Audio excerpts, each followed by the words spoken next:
నాకు నిన్నటి నుంచి వింత కళలు వస్తున్నాయిరా. కదా అయితే మనం ఒకరి దగ్గర వెళ్ళాలి. ఎవర్రా? విశ్వంబర ఘోర.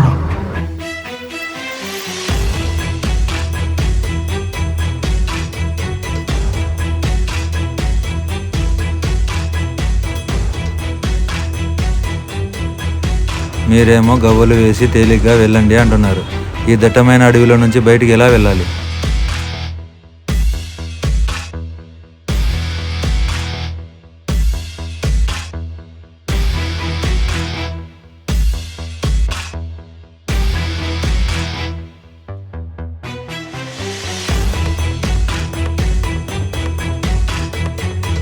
మార్తాండవరం గురించి నీకెలా తెలుసు?